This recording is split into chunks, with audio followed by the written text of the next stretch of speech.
qué no me deja ver?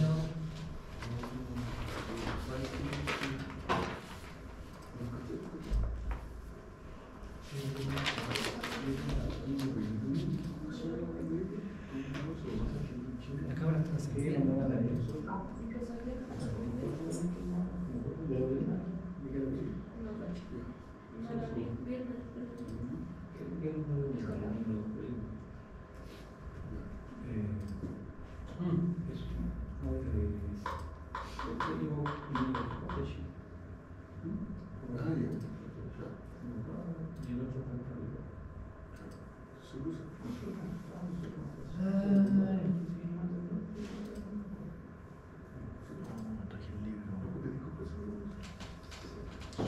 Ya. Una ley de Murphy maravillosa. Entonces aquí.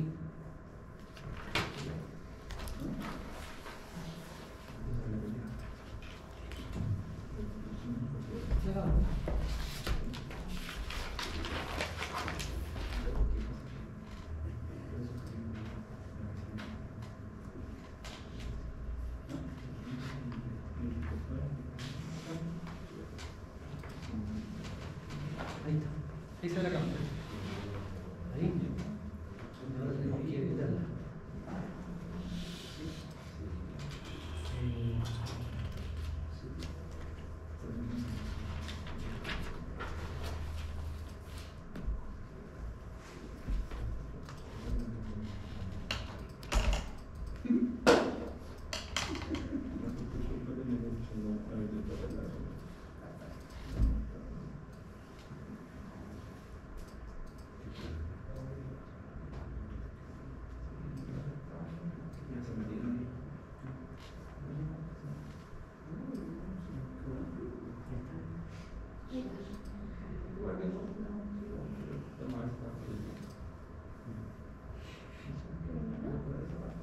Ahí está.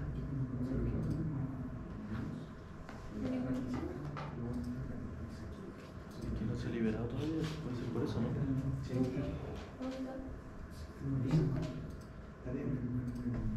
Ya. Y vamos a.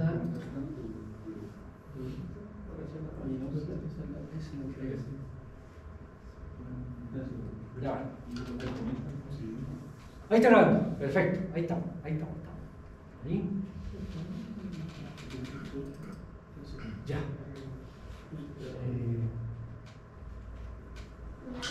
¿Se verá bien la cámara, no? Ahí está.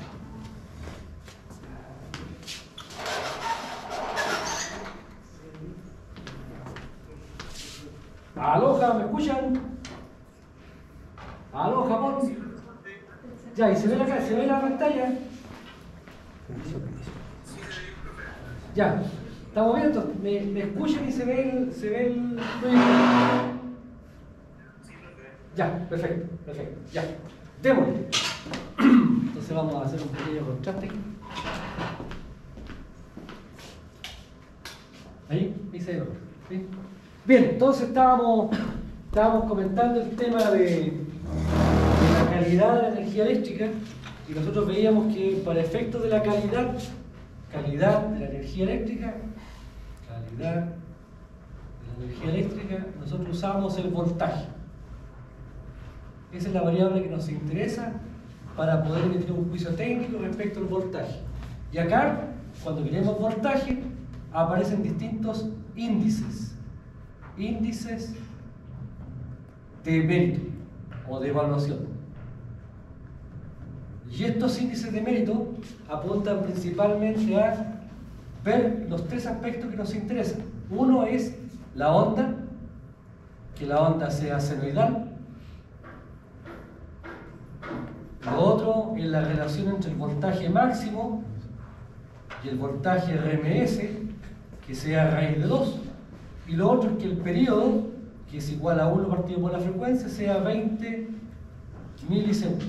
Esos son los aspectos que habría que considerar a la hora de poder evaluar la calidad. Y aquí lo que vamos a hacer es ir transitando por esta suerte de fenómenos que pueden presentarse. El primer fenómeno que se puede presentar en una red es el corte de suministro. El corte de suministro significa la ausencia del voltaje. Y por tanto, en ese contexto, cada vez que hay ausencia de voltaje, nosotros entendemos que hay una pérdida de la calidad de energía. Ahora, respecto de la característica del corte, tenemos tres: momentáneo, temporal y sostenido. El momentáneo se entiende como aquel fenómeno de pérdida de tensión entre medio ciclo y 3 segundos. Ahora, la pregunta es, si se corta la energía entre medio ciclo y 3 segundos, ¿cuánto afecta la operación de una instalación? Si pensamos en la iluminación, va a ser un parpadeo, ¿no? Y por tanto, en ese sentido, no tiene ningún efecto. Si hablamos de un motor eléctrico que está girando y le quito la energía por un tiempo entre medio ciclo y 3 segundos, el motor ni se va a sentir. ¿Dónde está el problema ahí? En las cargas críticas, cargas sensibles, que sabemos, por ejemplo, los towers de una sala de control, el tower, ¿cierto?, por ejemplo, del área de administración. Si no tienen UPS, se van a sentir, desafortunadamente, con un pequeño reset. Díganme. ¿Qué es el tower? La torre de un computador. Lo que pasa es que los computadores están los notebooks. Ahí, si se corta la energía, el viejo sigue trabajando. Pero hay tower. Yo en mi oficina tengo, por ejemplo, un tower con sus monitores. Hay algunos que tienen 2 monitores, y en una sala de control tienen como 10 monitores.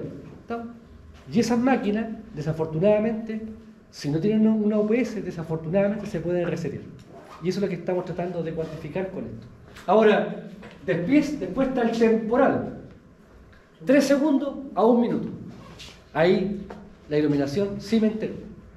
Hubo un corte. ¿De 3 segundos a? De 3 segundos a 1 minuto.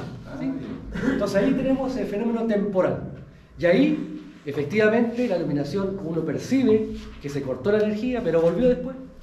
Si pensamos en un motor, dependiendo de la carga que tenga en su acople, puede que se resienta con una pérdida de torque, como puede que eventualmente por el giro siga trabajando. Y finalmente está más de 1 minuto.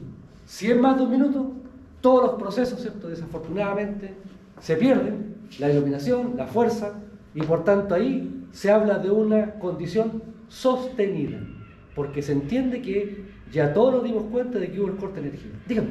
No, y una pregunta si va a hacer en algún momento la relación de esto con respecto a la norma de calidad de energía. Sí, vayamos, pero damos de a poquito, si no lo quiero traumatizar todavía. De a poquito, tiene que ser suave. Entonces, tenemos el fenómeno de corte de suministro. La pregunta es, ¿para qué sirve? ¿Quién lo ocupa? Bueno, finalmente son las empresas distribuidoras las que usualmente usan este factor o este fenómeno para poder hacer un ranking de cómo operan estas empresas distribuidoras. Y para ese ranking aparecen 2 factores, el SAIDI y el SAIFI. Ahora, estos son valores estadísticos. Y aquí lo que importa es la penúltima letra, la D o la F. La D hace énfasis en la duración del fenómeno.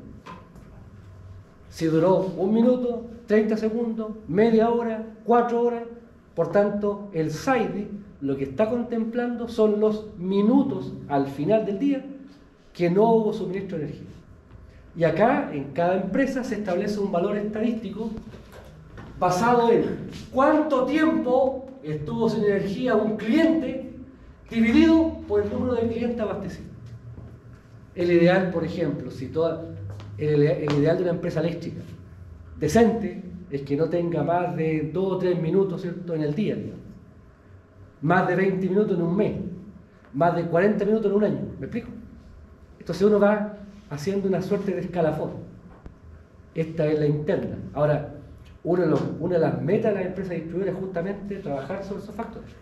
Y lo otro es la F, la frecuencia, la cantidad de veces que ha habido corte de energía eléctrica. Y por tanto, con el SAIDI yo cuantifico la duración en minutos que yo estuve en una base de tiempo sin suministro, y la otra es la cantidad de veces que he quedado sin energía.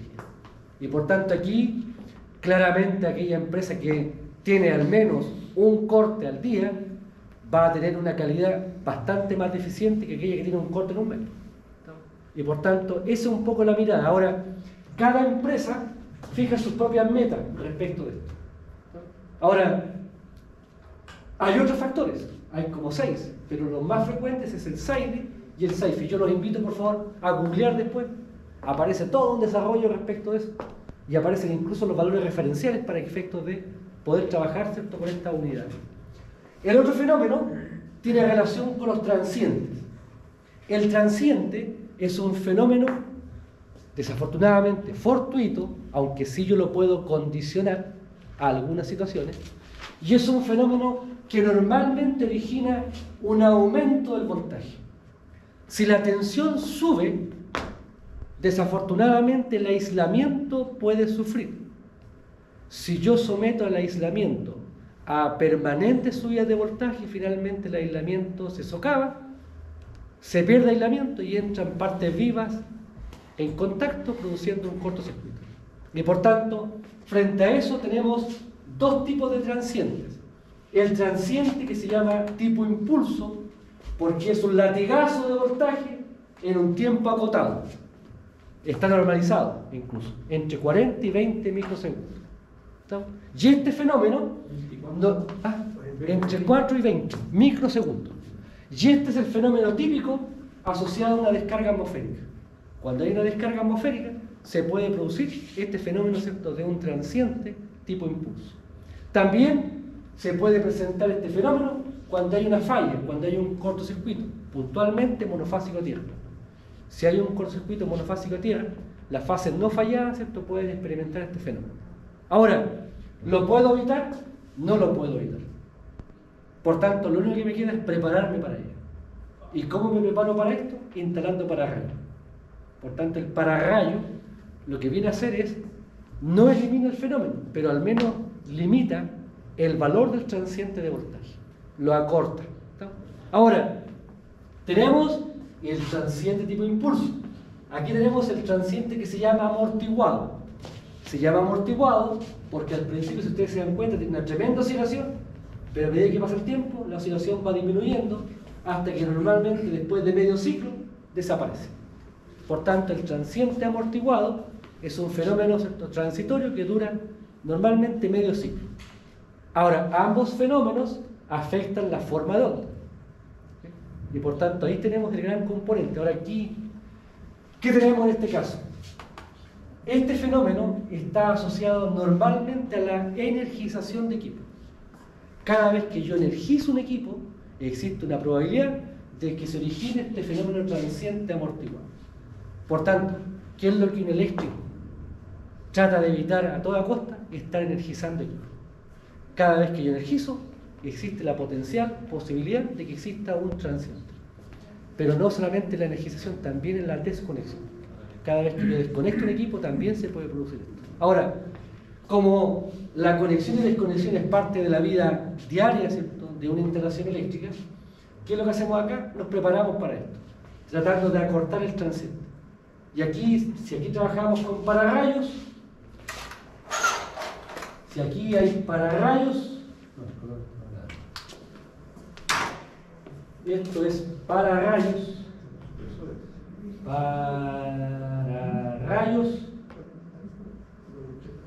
aquí se habla de arrestre. Después les voy a mostrar algunas fotos para que conversemos. Entonces aquí tenemos los arrestres.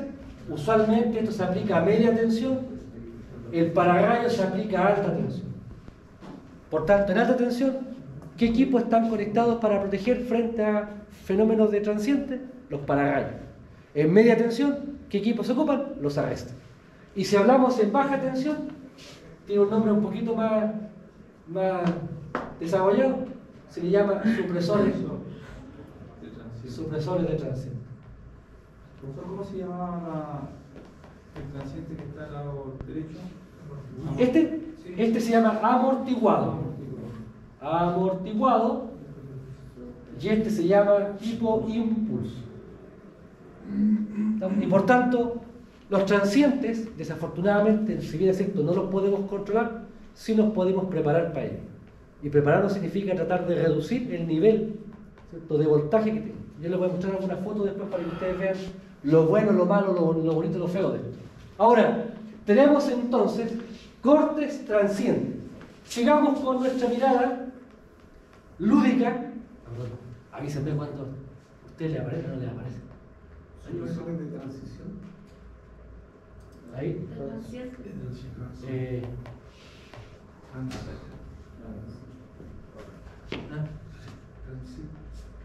Se me quedó pegado.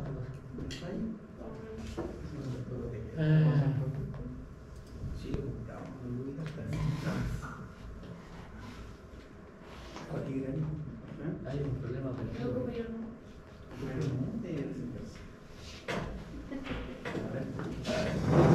un minuto, por favor.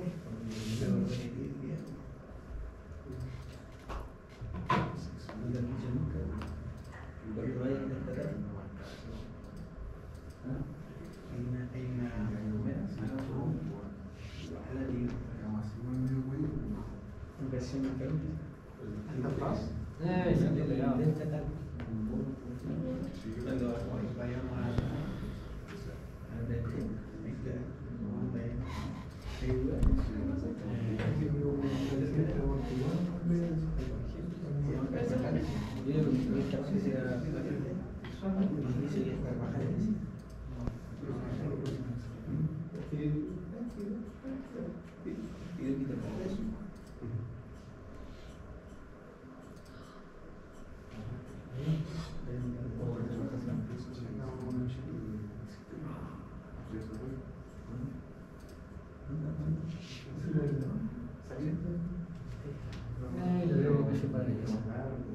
Ahí está. Ahí está. Entonces, los otros fenómenos que nos vamos a encontrar tienen relación única y exclusivamente con el aumento o la disminución del voltaje. Y por tanto, en ese contexto, cuando la tensión disminuye, tenemos que fijar una banda horaria aquí, del tiempo. Si es menos de un minuto o más de un minuto. Si es menos de un minuto, entre medio ciclo y un minuto, la tensión puede bajar, y este fenómeno se llama swell. Perdón, sag. Y si sube, se llama swell. Sag, baja tensión, swell, sube la tensión. ¿Está? Lo importante es que esto está dentro de un rango de medio ciclo o un minuto. Ahora, la pregunta es, ¿cuándo ocurre esto? ¿Cuándo se puede originar un sag? Entonces aquí, normalmente, este sag está asociado al arranque de un motor. Cuando parte un motor, la demanda de energía del motor hace que la tensión, ¿cierto?, desafortunadamente baje. Ahora, ¿cuánto va a bajar? Va a depender del impacto o de la potencia de arranque del motor respecto a las características de la red. Y acá, normalmente sabemos que un motor se va a demorar en arrancar entre 10 segundos y 30 segundos, que es el rango normal, digamos. Pero aquí la banda es entre medio ciclo y un minuto. Ahora, ¿qué pasa con la tensión? La tensión sube cuando yo en una red le quito introspectivamente carga. Si le boto carga, la tensión tiende a subir, pero eso dura solamente un periodo, normalmente entre medio ciclo y un minuto. Ahora, si el fenómeno dura más de un minuto, ya hablamos de sobrevoltaje. Si es que la tensión sube, esto es un fenómeno sostenido. ¿Cuándo pasa esto? Cuando yo instalo un banco de condensadores más grande de lo que yo necesito. Si le meto más reactivo a una red de las que se necesita, la red ¿cómo reacciona? Subiendo el voltaje. Ahora, ¿cuándo baja el voltaje? Cuando yo le meto a una red más carga de la que la red puede soportar. Y por tanto aquí estamos hablando de fenómenos que esto lo vamos a tomar después. Y por tanto tenemos 4 fenómenos vinculados a subida-bajada con distintos nombres. Y la diferencia en el nombre está principalmente en cuánto tiempo prevalece o se mantiene ese fenómeno. Ahora bien, aquí antiguamente se hablaba de la regulación de voltaje. Dígame. ¿Estos fenómenos se evalúan dónde? ¿En el punto donde me conecto? En cualquier punto. Cualquier punto de interés tú lo puedes evaluar el voltaje. Puede ser en el punto de empalme, puede ser en el punto de terminales de un motor, puede ser al final de un alimentador. Lo importante es que tú puedas entender y puedas internalizar de que el voltaje no tiene por qué ser el nominal. Puede fluctuar. Lo importante es qué rango fluctúa, en tiempo y además en magnitud. Entonces acá, ¿qué es lo que ellos planteaban respecto a eso mismo? ¿Cómo yo cuantifico esto?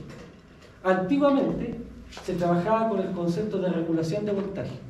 El voltaje en vacío, el voltaje nominal, menos el voltaje que yo percibo o detecto o mido, partido por el voltaje en carga por ciento. Y eso me daba un porcentaje. Y antiguamente, en la norma antigua, se hablaba de un más o menos 7%, de un más o menos 5%. Ahora, con los RIC, con la norma actual, nosotros hablamos de condición normal más menos 3% y condición crítica más menos 5%, pero ahora es voltaje, directamente el voltaje. El voltaje puede subir o bajar hasta un 3% o subir o bajar hasta un 5%. Aquí, esto es en cualquier barra, y esto ¿dónde se permite? Al final de un alimentador, donde ahí está la condición más extrema del punto de vista, ¿cierto?, de las caídas de voltaje. Y por tanto, esto es lo normal, esto es lo crítico. Si yo analizo la caída de voltaje en una red y me da fuera de este rango, significa que tengo que tomar acciones correctivas. No puedo dejar que la red siga operando así. ¿Y ese cómo se relaciona con el 7%, el medio y el 10%? Eso ya no existe. Pero que sale la norma de calidad del tío y Claro, pero lo que manda para nosotros es el RIC. Y el RIC trabaja con esto, con las caídas de tensión. ¿Claro? o sea, lo que dice la norma de calidad de energía no es lo que... Hay una buena suerte de ahí de, no sé, no hablar de... Relevancia porque un día sale, en la del 2017, sale 7% en media, 10% en baja. Claro, o sea, a la hora de evaluar tensión o características de calidad de voltaje, lo que tenemos que preocuparnos nosotros ya no es de la regulación, tenemos que preocuparnos solamente de las caídas de tensión. Y la caída de tensión, o sea, caída o subida, más menos 3, más menos 5. Ahora, puede que ustedes en el ramo de proyecto después, del otro año, el profesor les plantee alguna estrategia mixta entre un criterio y otro. Pero si queremos normativa, pensando a nivel industrial, lo que nosotros deberíamos estar alineados con los RIC, que es lo que define finalmente lo que tenemos que trabajar y cómo tenemos que elaborar nuestras propuestas de proyecto.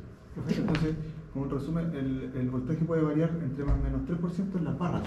En cualquier barra. En cualquier barra. Pero si me voy al extremo, a un punto extremo, Al consumo, ahí puedo llegar hasta más o menos un 5%. ya, pero al consumo. Consumo. En baja. Claro, baja.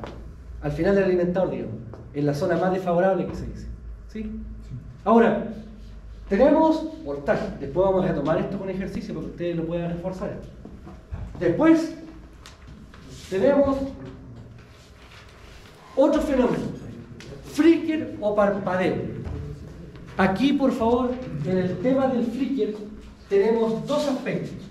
Un aspecto técnico y un aspecto de salud ocupacional.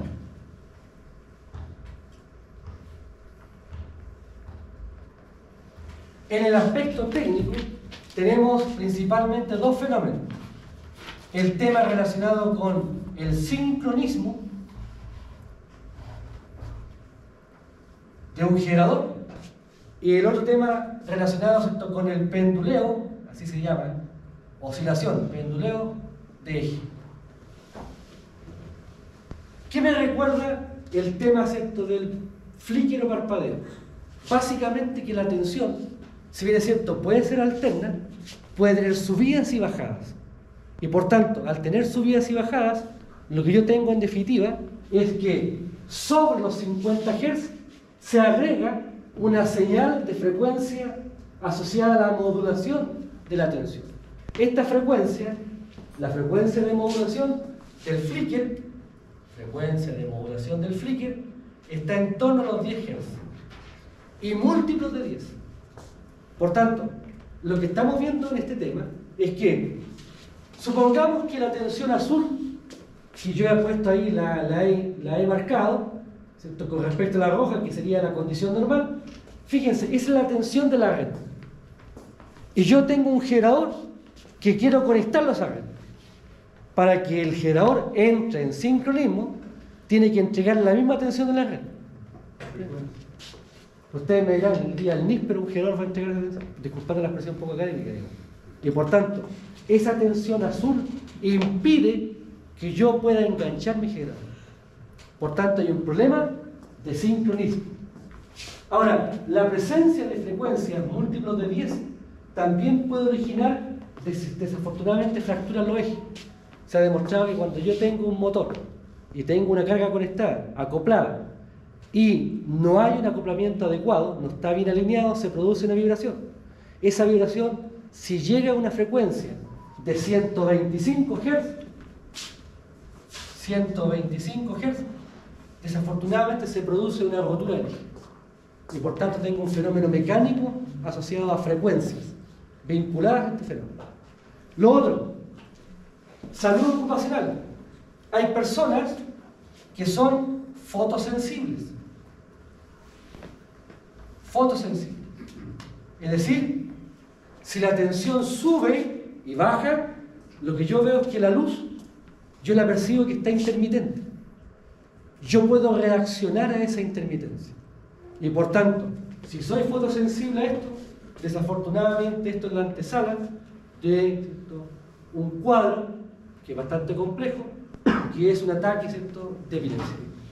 Y por tanto, las personas que son fotosensibles, que tienen desafortunadamente esta condición, frente a flicker, a ver si hay una lámpara que tenga flicker. Sorte. La hay ninguna. Bueno, esa luz está parpadeando. Lo que pasa es que nosotros, nuestro ojo no la detecta. Nuestro ojo, fíjense, nuestro ojo tiene una frecuencia de detección de 8,8 Hz. Por eso es que detecta el flicker, porque el flicker está cerca de esa frecuencia. Pero esa frecuencia de parpadeo es 50. Y por tanto nosotros vemos una luz continua. ¿Me explico? Entonces el tema acá es que cuando hay situaciones de parpadeo, desafortunadamente en personas fotosensibles puede traducirse en un ataque de epilepsia, y sabemos que el ataque de epilepsia genera, por un lado, una pérdida de autonomía en la persona, y segundo, si eso se produce en ambientes laborales, puede traducirse también en un accidente.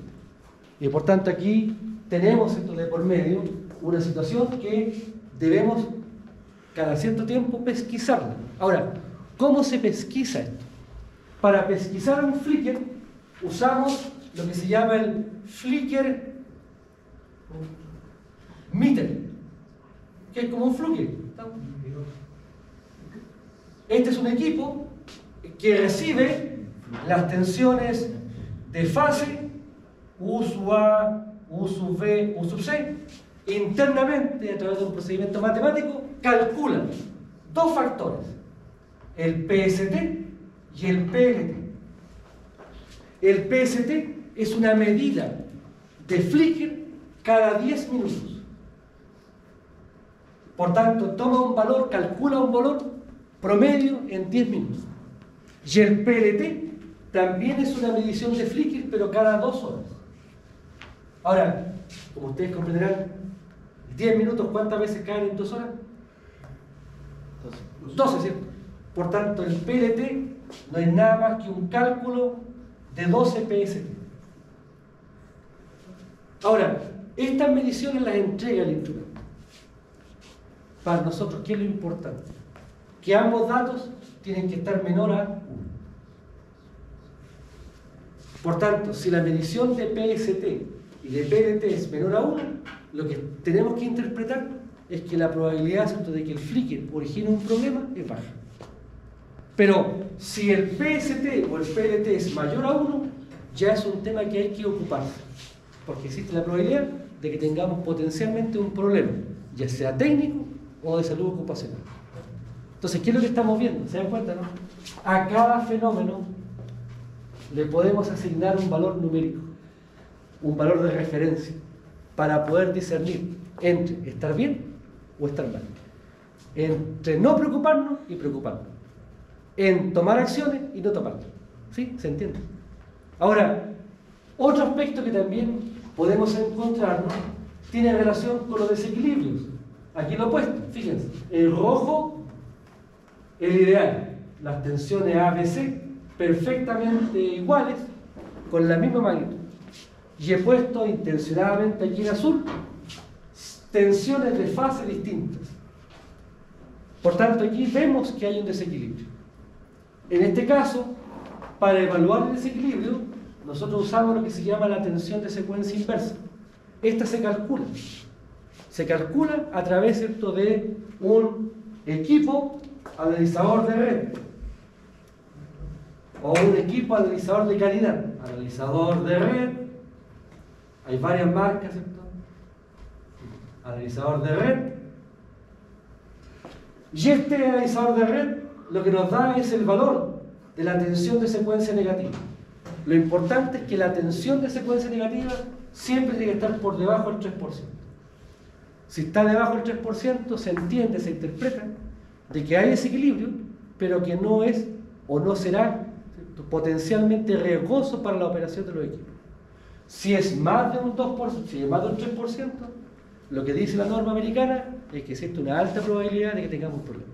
¿Y qué diferencia hay entre los analizadores de red que son tipo A, tipo S? Pues es un tema principalmente de calidad, de precisión. Ahora, yo en realidad, mientras esté certificado, no debería tener ningún tipo de... A ver, ¿cuál es la palabra? Aprensión con el equipo. Ahora, en marca hay varias. Claramente hay unas que son mejor que otras en términos, digamos, de las potencialidades del equipo. Yo siento que en ese sentido probablemente Drannens lleva la delantera, digamos, y después están los demás. ¿Cuál? Drannens.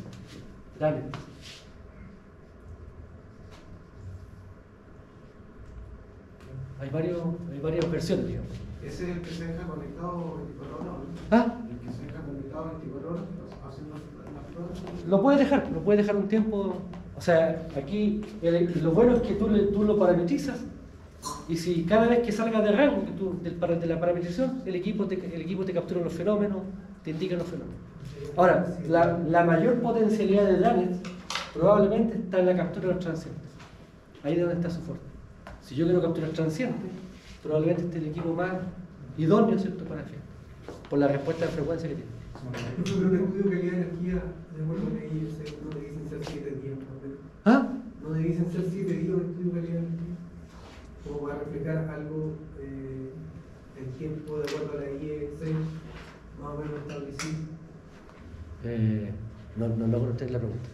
No, lo que pasa es que de acuerdo a la IES, no me acuerdo bien, pero por ahí está, se supone que el mínimo va a poder dejar conectado un analizador de red con 7 días. Claro, la norma dice 7 días consecutivos.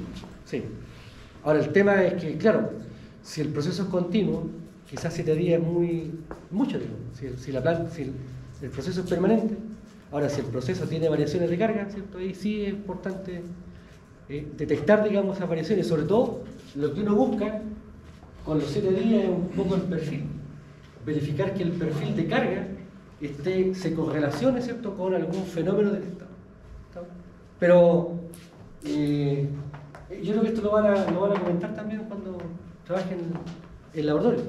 Voy a pedirle en todo caso. ¿Del estudio que se está haciendo? ¿Ah? Depende del estudio que se está haciendo. También. Ahora, Fluke lo que tiene bueno es que tiene buenos reportes. Y por tanto genera un reporte bastante útil, digamos. En el caso de el reporte hay que hacerlo uno tiene que elaborarlo, digamos, analizarlo. Ahora, tenemos... Ahora bien, otro aspecto que me interesa comentar tiene relación con los armónicos. Y acá, por favor, cuando hablamos de armónicos, hablamos de dos aspectos. Si ustedes se dan cuenta, la señal que está al lado izquierdo, la señal no es senoidal, pero es periódica. Si ustedes se dan cuenta, la distorsión se repite ciclo a ciclo. Cuando la señal es periódica, aquí hablamos de armónicos. ¿Qué significa eso? Componentes cuya frecuencia es múltiplo entero de la frecuencia de la red. Y por tanto, en ese contexto, cuando nosotros hablamos de armónicos, en ámbitos de aplicaciones a sistemas de potencia, nosotros hablamos de que el armónico, el orden armónico es el 1, el 2, el 3, el 4, el 5, el 6, 7, 8 y así se llama. Valores enteros. ¿Qué significa el armónico de orden 2? Segunda armónica, 2 por 50, 100 Hz. Por tanto, aquí el orden armónico define el valor por el cual hay que multiplicar la frecuencia fundamental. Punto. ¿Sí? Ahora, ¿qué pasa en este caso? Fíjense que aquí no es periódica. Si no es periódica, entonces un ciclo no representa fielmente el comportamiento del otro.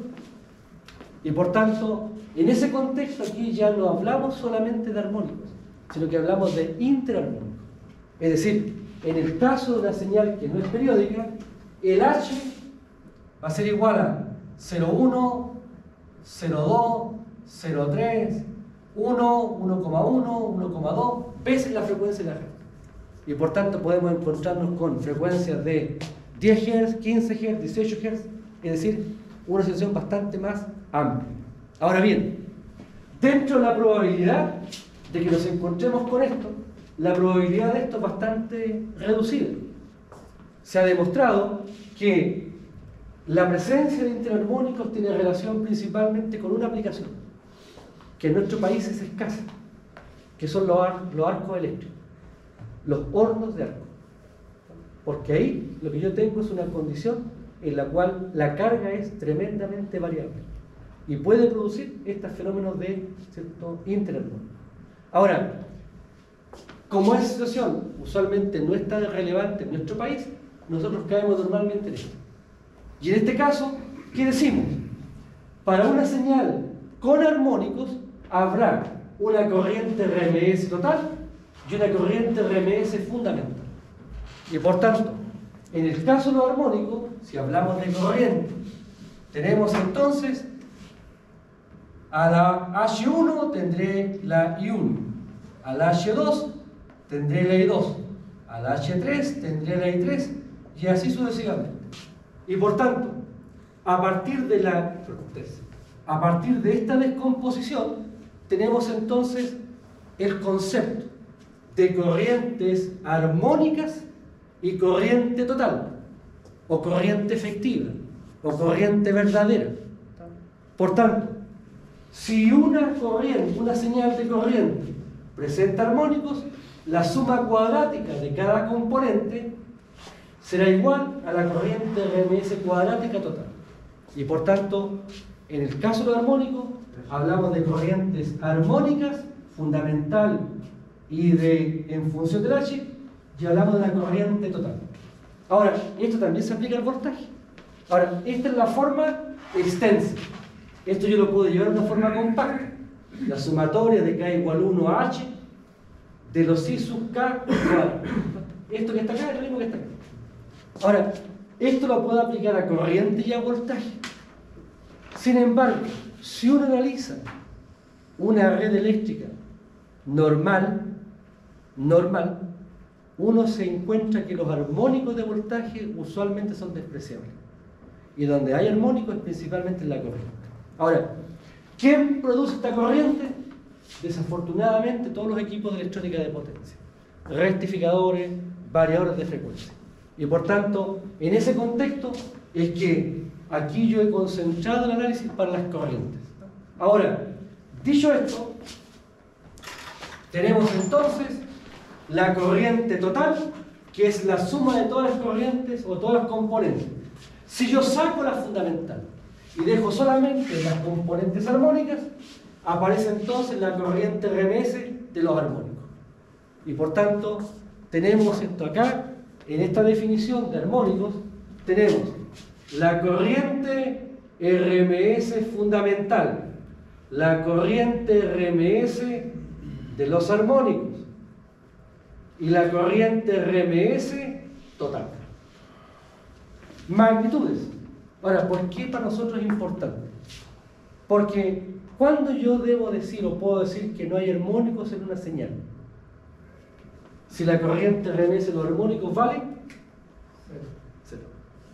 Si este valor vale 0, es porque no hay armónico. O es lo mismo que decir que la corriente RMS total igual a la corriente RMS. a la fundamental. Ahora, para efectos del análisis, y aquí aplicando la norma americana, en la norma americana se define lo que se llama el THD. Y el THD es la corriente RMS de los armónicos partido por la corriente RMS fundamental y por ciento.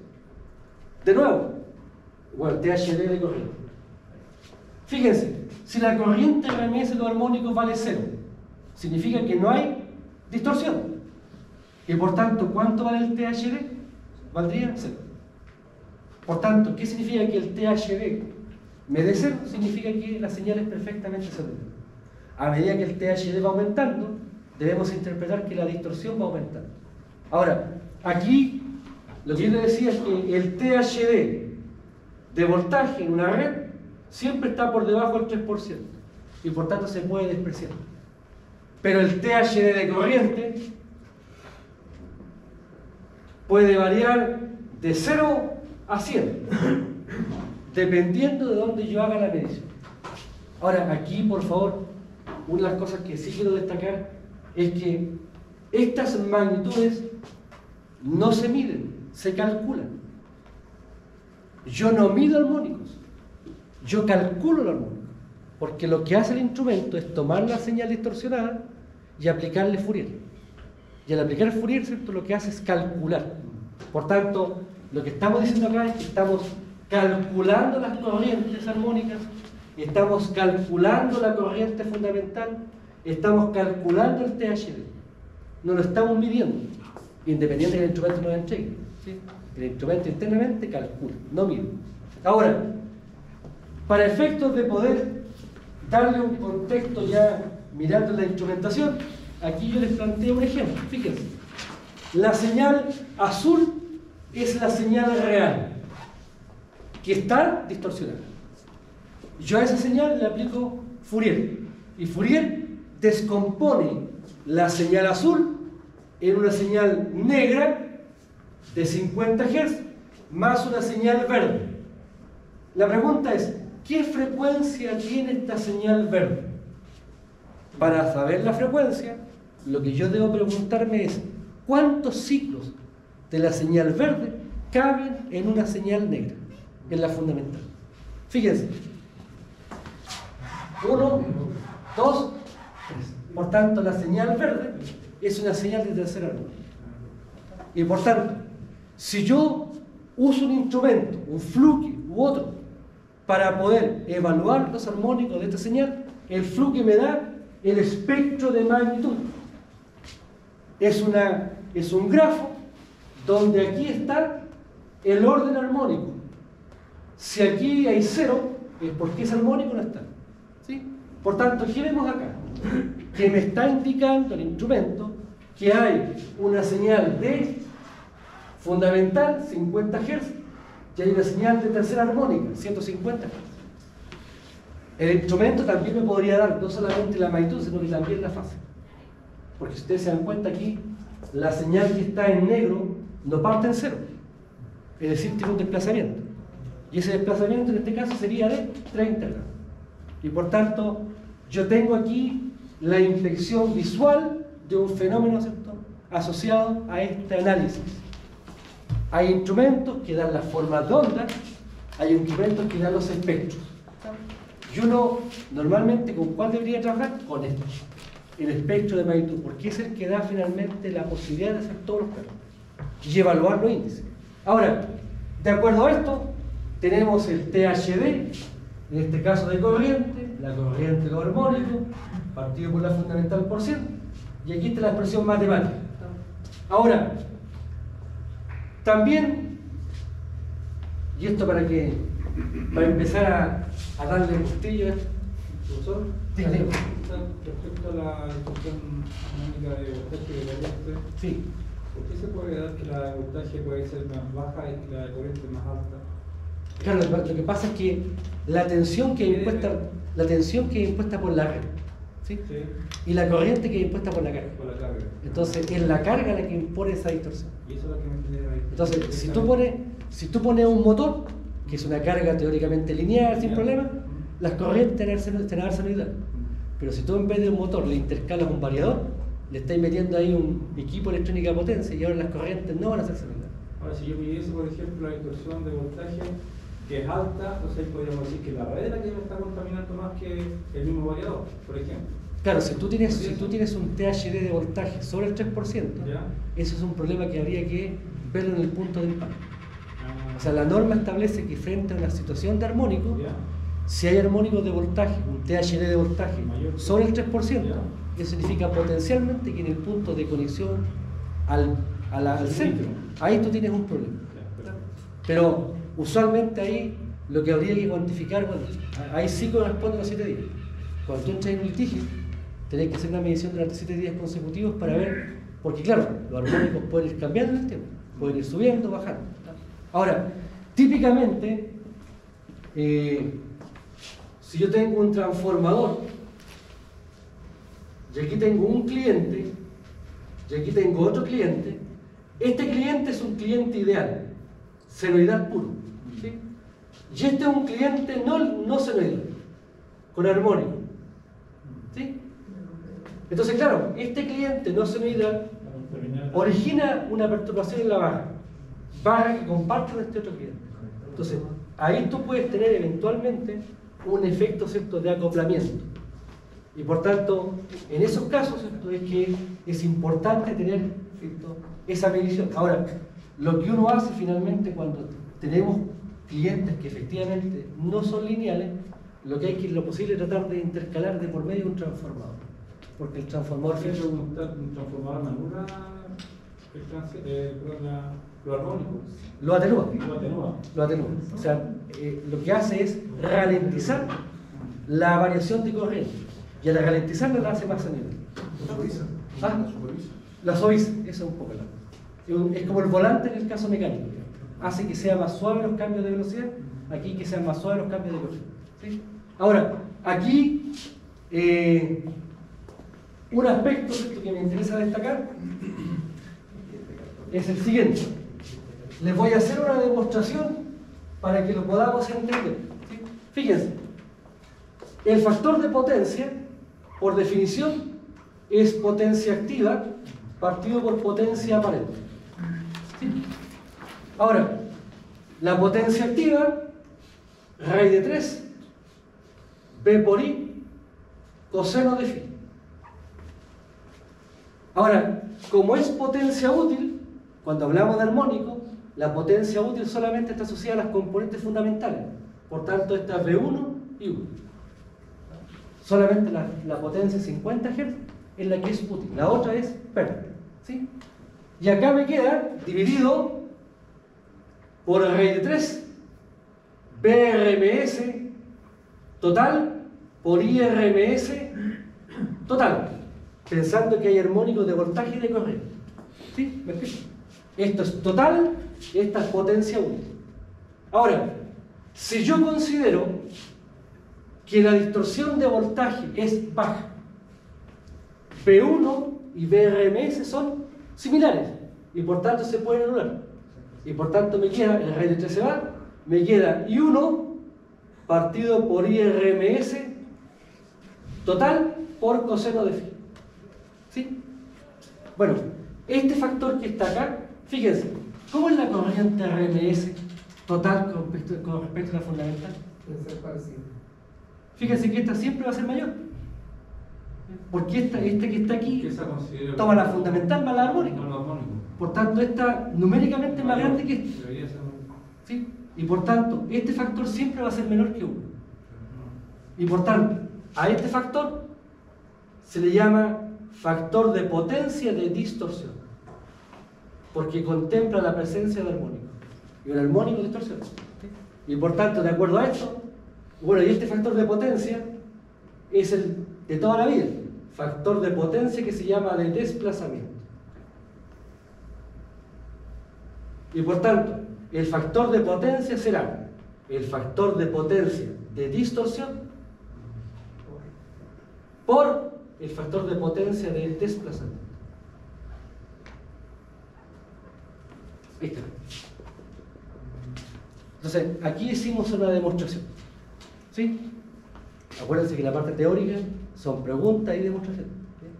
Entonces, el tema aquí es que hemos logrado elaborar esto a partir, fíjense, de un desarrollo relativamente directo. ¿Sí? Ahora, ¿qué es lo que concluimos de acá? ¿Qué hacen los armónicos, entre otras cosas? Castigan el factor de potencia.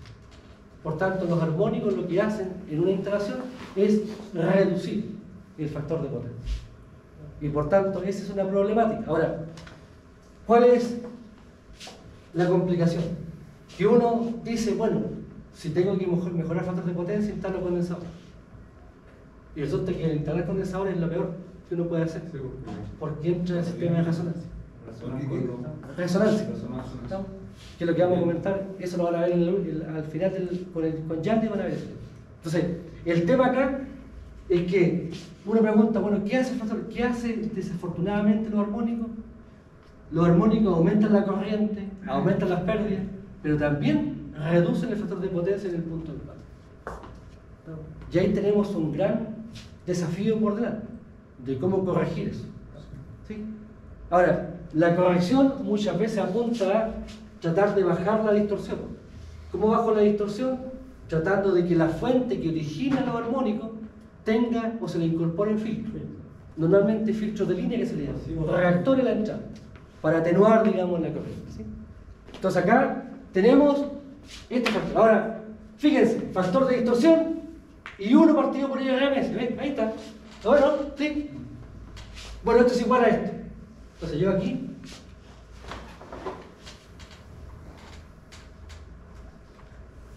PFD. Por favor, demostrar. ¿Está bueno? Entonces yo lo que les pido es que demuestren esa expresión. Hicimos una parte, falta la otra. ¿Sí? ¿Me siguen? Para que ya vayan soltándose un poco. Lo veo muy cómodo ahí en la silla. Después en la segunda parte yo voy a regalo cojines a todos. Ya, sigamos, démosle. Ahora, para que esté más cómodo, mucha más. Ahora, otro aspecto que también ya se Ahora, aquí me he tomado la libertad de compartir con ustedes algunas mediciones de campo. Fíjense, ahí está la medición de Clarence. Entonces aquí fíjense, tengo las tensiones fase A, B, C. Fíjense por favor, las tensiones no son senoidales puras, no son senoidales puras, tienen distorsión, pero la distorsión es de baja cuantía. El THD de voltaje está por debajo del 3%, y por tanto no es un tema a preocuparnos. Pero fíjense la corriente. Esta corriente claramente es alterna, pero no es senoidal. Desafortunadamente no es senoidal. ¿Y por qué? Bueno, porque básicamente esta corriente se midió en la entrada de un variador de frecuencia. Con filtro. Fíjense, con filtro. Ahora, sacamos el THD con los armónicos, fíjense. Aplicamos el instrumento acá, me dio tercera, quinta, séptima, 11, todo. Tercera, quinta, séptima, 9, 11, 13, 15. ¿Se dan cuenta que hay algunos armónicos presentes? Entonces, nosotros hablamos siempre de armónicos característicos.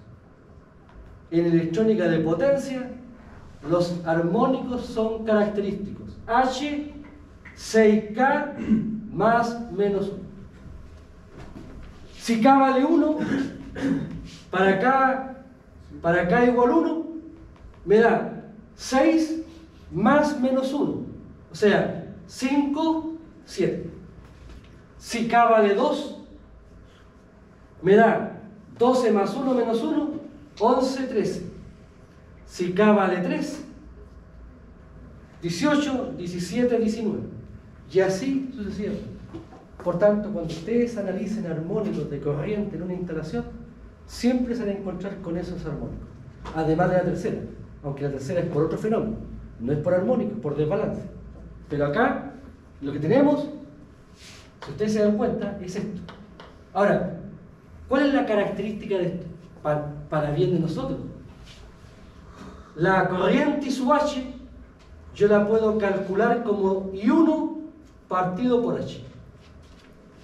La magnitud del armónico es el valor de la fundamental partido por 5, partido por H. Si es la quinta armónica, 1 partido por 5 me da 20. lo que me dice que la armónica es un 20% de la fundamental. Quinta armónica, 20,7%. ¿Se dan cuenta? Y esta es la armónica más importante. ¿Cómo es la séptima? Más chica, un séptimo, o sea, casi un 14%. Pero la quinta. Y así sucesivamente. Entonces, si uno dibuja los armónicos deberían ir bajando así, en función de la amplitud. ¿Me explico? Otra ventaja es que sabemos la frecuencia, porque también es un valor fijo de la frecuencia. La secuencia. Ahora, el tema, ¿por qué les digo esto? Porque si esto es lo que si yo esperaba esto, ¿cierto? Que los armónicos fueran bajando a medida que aumentaba el orden, ¿sí? Y resulta que me encuentro que la armónica número 19, ¿es ahí? Digo, resonancia. Y detecto un fenómeno normal de armónica. Porque no es normal que las magnitudes, ¿cierto?, que una sea mayor que la anterior, siempre van en disminución. Cuando una se dispara es porque tengo un problema armónico y he identificado la frecuencia. ¿Sí? ¿Se entiende? Ahora, insisto, estos cálculos ustedes lo van a ver con un poquito más de detalle, ¿cierto? Al final, de hecho, si ustedes ven el apunte, en la última hoja está justamente este tema, donde se aborda con un poquito más de precisión y con más cálculo y toda la gloria, ¿cierto? Pero ahora yo estoy haciendo un pequeño paseo, ¿no? Ahora, desde el punto de vista de la potencia, fíjense, hemos dicho, el factor de potencia se ve afectado y reducido por la distorsión armónica. Bueno, ¿qué significa eso entonces? Del punto de vista de las definiciones conceptuales, ¿qué pasa si el factor de potencia es bajo? Significa que la potencia reactiva es tan importante o más que la potencia activa, ¿sí? Y por tanto, ¿esto qué me indica? Esto lo que está indicando es que los armónicos aumentan el consumo de reactivos. Por tanto, hay una potencia de armónicos, pero que no es activa, es reactiva. Y esa es la que aquí aparece como D. Por tanto, en condiciones normales, ustedes hablan del triángulo de potencia. Pero si yo meto armónico, entonces a la potencia reactiva, a 50 Hz, le debo sumar la potencia reactiva a los armónicos. Y ahora aparece un cubo de potencia. Antes esta era la hipotenusa, a 50 Hz, ahora aparece la S total. La S total aquí va a ser igual a P cuadrado más Q cuadrado más D cuadrado raíz. Y aparece entonces una potencia reactiva asociada a la presencia de armónico. ¿Sí? Esa es un poco la mirada que ustedes la van a ver con bastante más claridad y van a hacer gárgaras, ¿cierto?, en un par de meses más. Ahora, aquí lo que estamos planteando es una problemática de calidad de energía, que es verdad, en el caso del voltaje, porque estamos viendo calidad de energía en voltaje, normalmente cuando yo quiero evaluar calidad de energía por armónicos en el voltaje, normalmente los valores están por debajo de este 3% que hace que usualmente uno no entre a picar. Pero desafortunadamente uno no le puede sacar el cuerpo a la corriente. Fíjense que, ¿cuál es el THD acá? El THD, 22% de esa señal. Ahora, esta es una corriente en la entrada de un variador con filtro. Si no tuviera filtro, el variador, este lindo variador, la corriente sería así.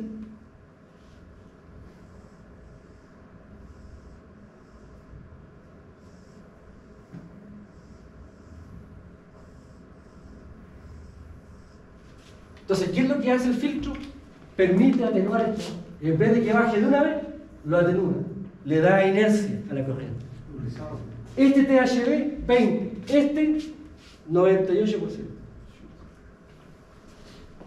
Entonces, Esa es un poco la mirada desde el punto de vista de cómo abordar.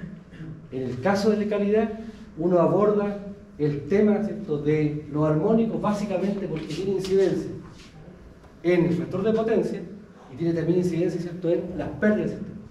Ahora, con esto ya terminamos la etapa descriptiva y comenzamos con el cálculo. Vamos a iniciar el procedimiento numérico, que yo sé que ustedes están todos ansiosos, ya no quieren más cháchara, hay ansiedad por los números.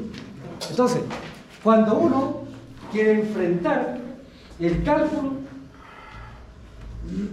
se tiene que plantear en tres escenarios. Todo circuito o toda instalación eléctrica yo la puedo evaluar a través de tres modelamientos. El modelamiento que se llama de régimen permanente. Fíjense por favor, es el mismo circuito. Un circuito LR, serie. RL, serie.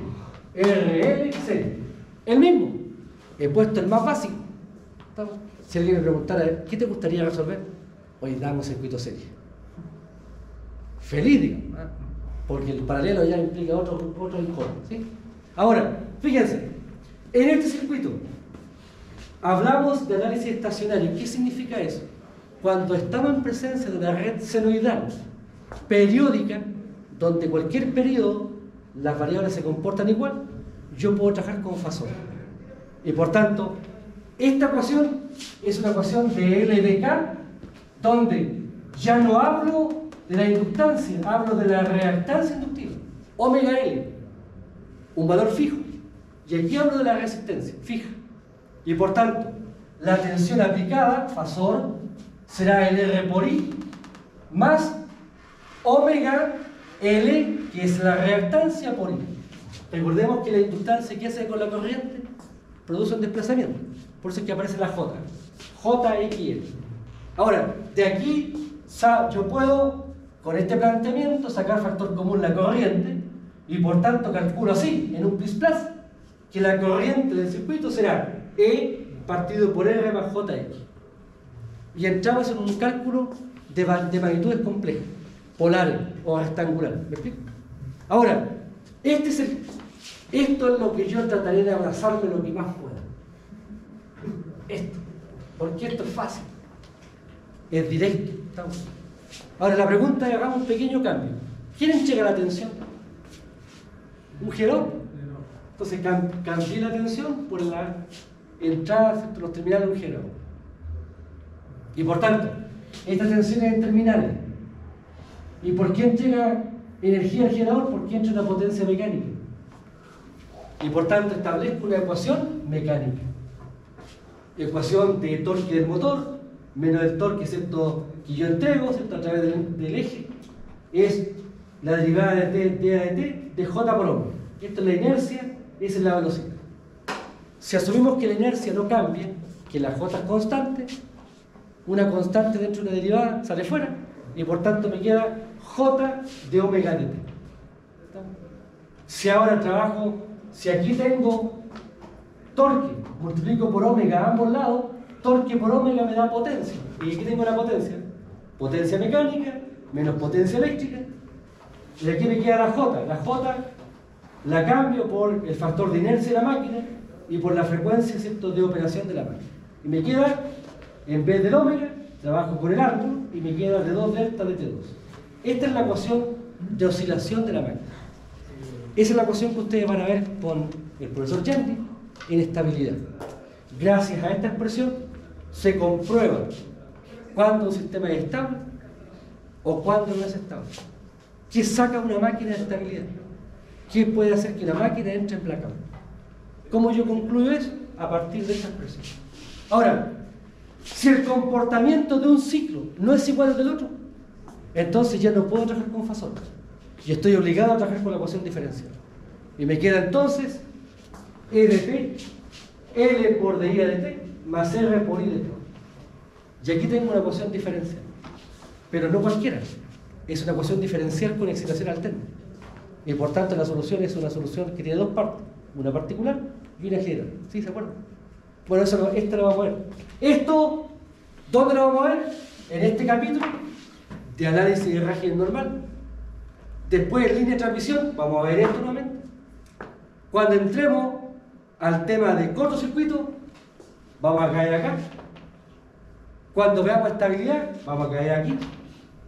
Cuando veamos esto, ¿qué otra variable? Flujo de carga, vamos a trabajar también aquí. Y en armónico, bueno, en armónico no trabajamos ninguna de estas partes porque volvemos al caso que hemos visto recién, de las definiciones con Fourier. Es decir, nosotros vamos a hacer un viaje por estos tres circuitos, según sea el estudio que hagamos.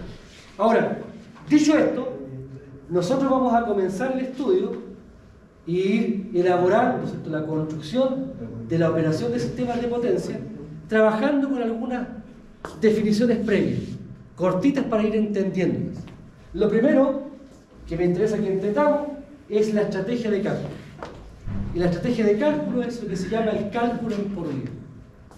El cálculo en por unidad es una herramienta numérica que para nosotros es esencial.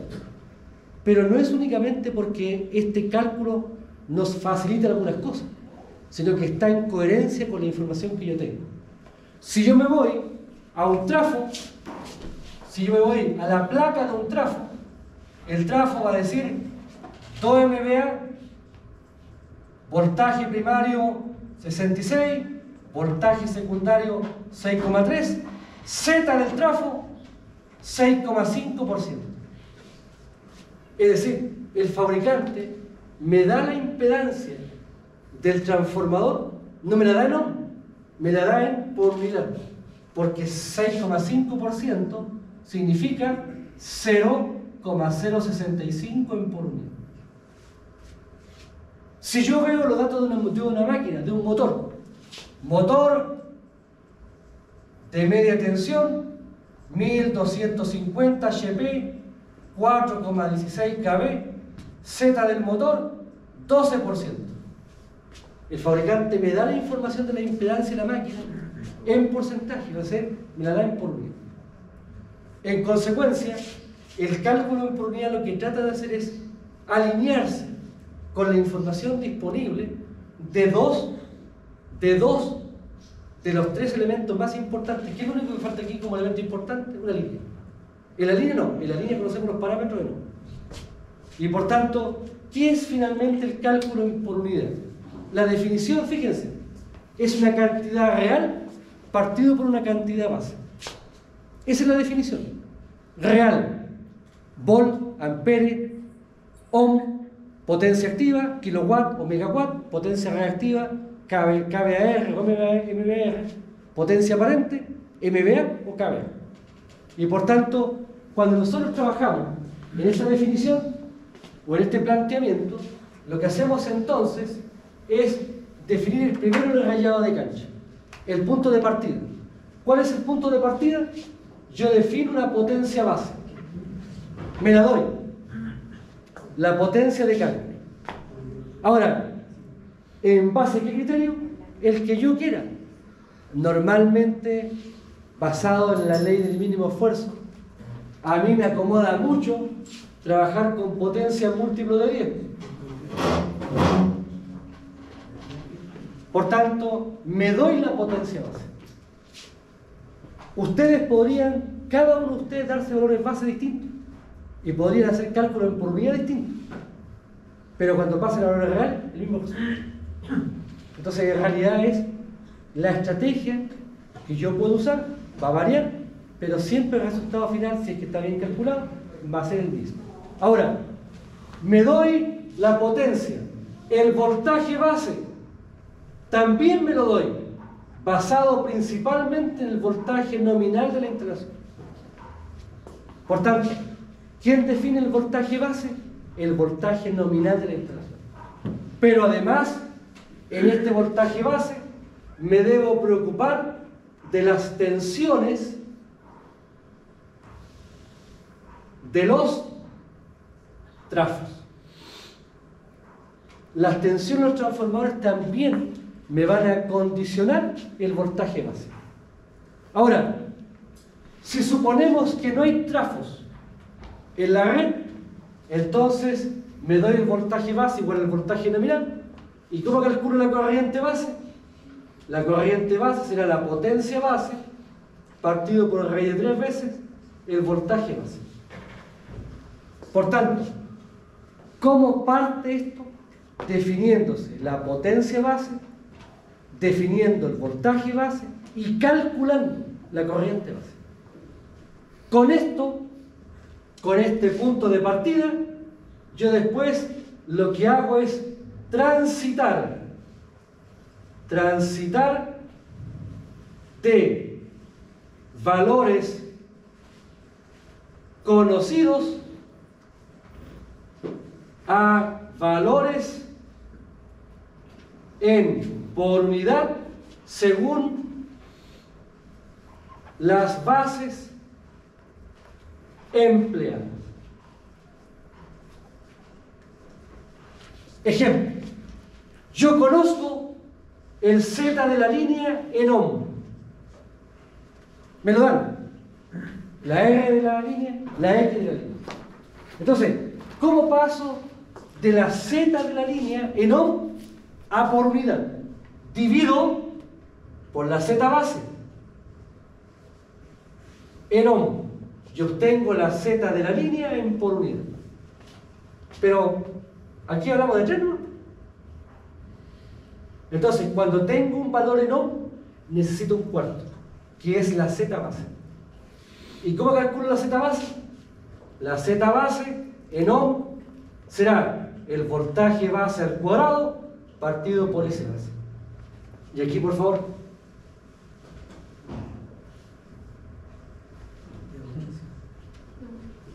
Por favor, demostrar que la Z base está definida por esa relación. ¿Sí?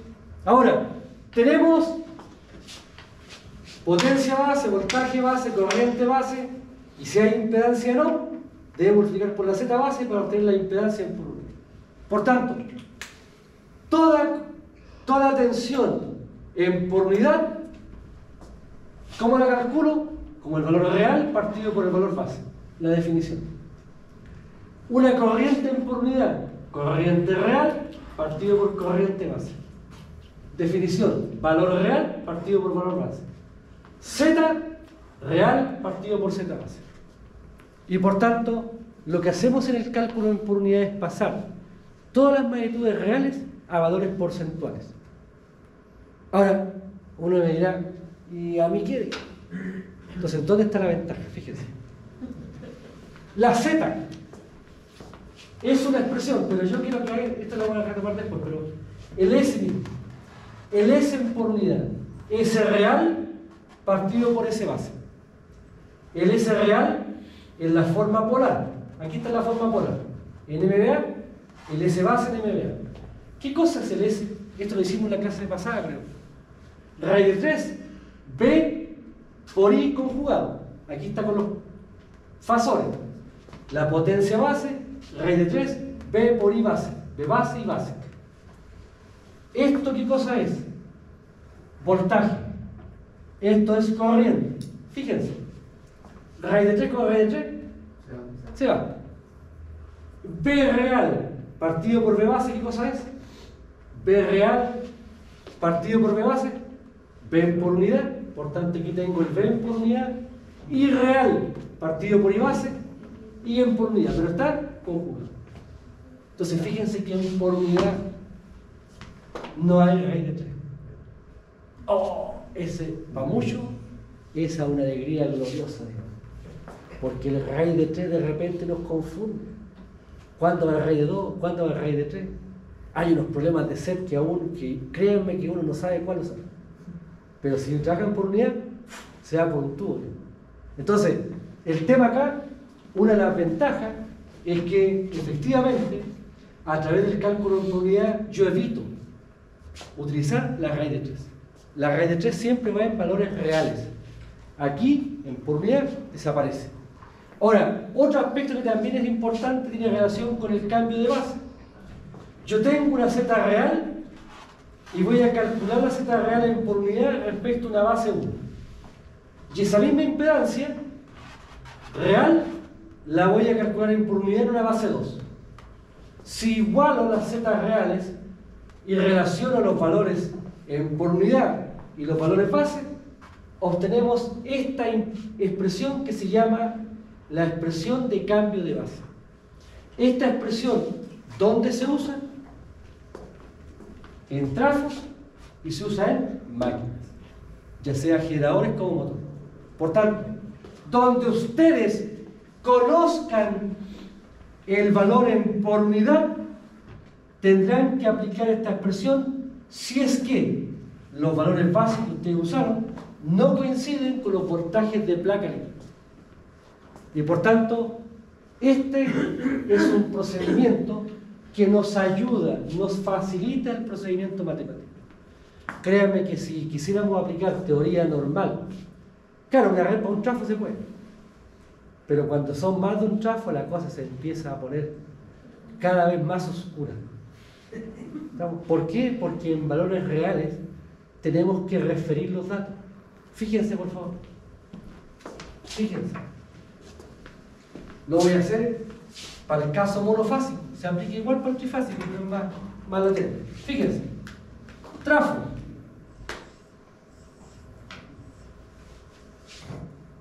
¿Qué tenemos en un trafo? La potencia del trafo. El voltaje primario, el voltaje secundario, como variables. ¿Sí? Asociado al voltaje y la potencia, tengo una corriente primaria y tengo una corriente secundaria. ¿Sí? ¿Me sigo? Ahora, voy a asumir, fíjense, trafo sin pérdidas. Las voy a despreciar las pérdidas. ¿Sí? Por tanto, si el trafo no tiene pérdidas, la potencia del primario será igual a la potencia del secundario. ¿Sí? ¿Me siguen? La potencia del primario, P primario por I primario. Voy a poner solamente los módulos para no complicar. Y la potencia del secundario, P secundario por I secundario. ¿Sí? B por I. Monofásico. Voy a dejar los voltajes a un lado y las corrientes al otro. Me queda P primario partido por B secundario es igual a I secundario partido por I primario. Y esto es lo que llamamos el A. O también llamamos N primario partido por N secundario. ¿Se acuerdan? ¿Sí? Bueno, hasta aquí va todo bien. Una delicia. Pero fíjense. Z del primario. ¿Cómo se define la impedancia del primario? Aplicando ley de Ohm, B primario partido por I primario. ¿Cuánto es la Z al secundario? B secundario partido por I secundario. Esa es la definición de cada lado. Esa es la impedancia vista del trafo en cada lado. Divido. Me queda Z primario partido por Z secundario igual a, cuando yo divido dos cocientes, el de arriba se mantiene igual y el de abajo se invierte. Me queda P primario partido por I primario por I secundario partido por B secundario. ¿Sí? Fíjense. ¿Qué cosa es esto? A. ¿Qué cosa es esto? A. Y por tanto, ¿no me queda? Por tanto, la impedancia del primario es A cuadrado por la impedancia secundaria. Es decir, si yo aquí tengo una Z en ohm en el lado secundario, para referirla a este lado, ¿qué debo hacer? Multiplicar por A cuadrado. Si tengo una Z a este lado y la quiero pasar para allá, debo dividir por A cuadrado. Entonces, claro, un trafo lo hago. Dos trafos ya me pongo un poco más empeñoso. Pero cuando tengo 3, 4 transformadores, ya eso es prácticamente imposible de hacerlo en valores reales. ¿Qué es lo que hace el cálculo en por unidad? En por unidad. En el cálculo en por unidad. El A ¿Vale? Y por tanto, si el AN por unidad vale 1, ¿cuánto es la impedancia primaria y secundaria? Son iguales independientes de mi par. Y me alivio esa cuestión. ¿Estamos? Ley del mínimo esfuerzo. ¿Me explico? Por tanto, para efectos de trabajar, fíjense, simplifica los cálculos de transformadores por esto. Banda numérica de ancho razonable, que la vamos a comentar en la próxima clase, y coherencia con la formación de los fabricantes. Estamos en el. Hoy día no. Pues lento todavía, ya voy a entrar a la régimen. Denme tiempo nomás. ¿Ah? Entonces, ya con esto ya se nos abre el cálculo por unidad en la gloria, digamos. ¿Estamos? Ya. Pasando a otro tema.